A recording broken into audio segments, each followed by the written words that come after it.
مئی کا مہینہ اختتام پر تھا اور برسات کی آمد تھی۔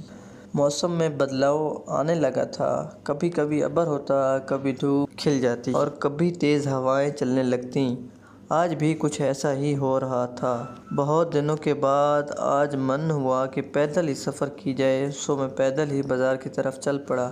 باریک اور تنگ گلیوں سے گزرتا ہوا میں منزل مقصود کی طرف بڑھ رہا تھا۔ گلیوں سے گزرتے ہوئے بچپن کے سہانے دن یاد آنے لگے۔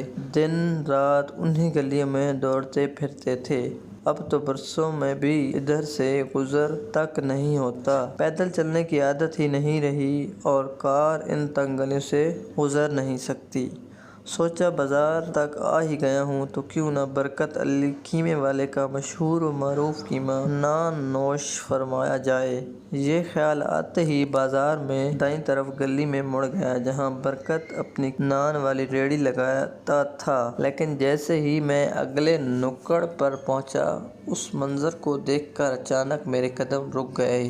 سامنے زمین پر میلی کچیلی بوسیدہ سی چادر پر ایک 8-9 برس کی بچی گہری نیند سوئی ہوئی تھی اور اسی چادر پر اس نے جوتے پالش کرنے کے ساز و سامان بھی سجا رکھے تھے۔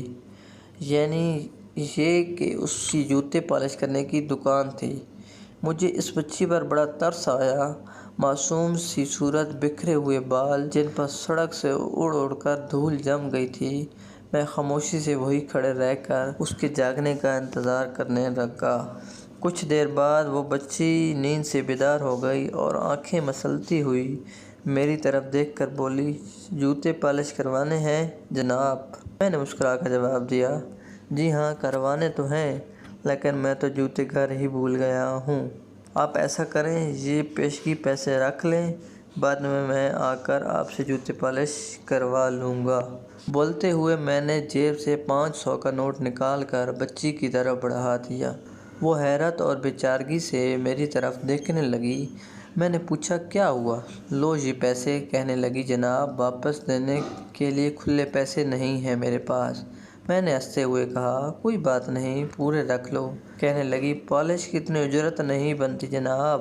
میں نے کہا، تو کیا ہوا، یوں ہی رکھ لو۔ کہنے لگی، یوں ہی کیسے رکھ لوں جناب، ابھی تو آپ جوتے بھی نہیں لائے ہیں اور میں نے پالش بھی نہیں کی، مفت کے پیسے میں نہیں لے سکتی، اللہ کو حساب دینا پڑے گا۔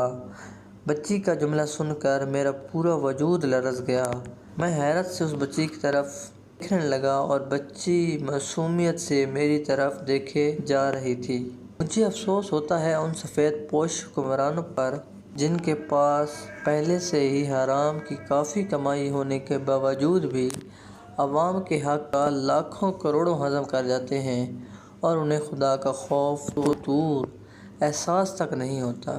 اور یہاں ایک غریب بدحال بچی جو حلال روزی کماتی ہے، جس سے 2 وقت کی روٹی بھی مشکل میسر آتی ہوگی، اسے اللہ کے سامنے جواب دہ ہونے اور حساب دینے کا کتنا خوف و ڈر ہے۔ ہاں شاید یہ حلال لقمے کا ہی اثر ہے۔ اللہ پاک سے دعا ہے کہ ہمارے حکمرانوں کو دنیا کی عیاشیاں چھوڑنے کی توفیق عطا فرمائے اور ان کو عوام دوست پالیسیاں اور عوام کا خیال رکھنے کی توفیق عطا فرمائے۔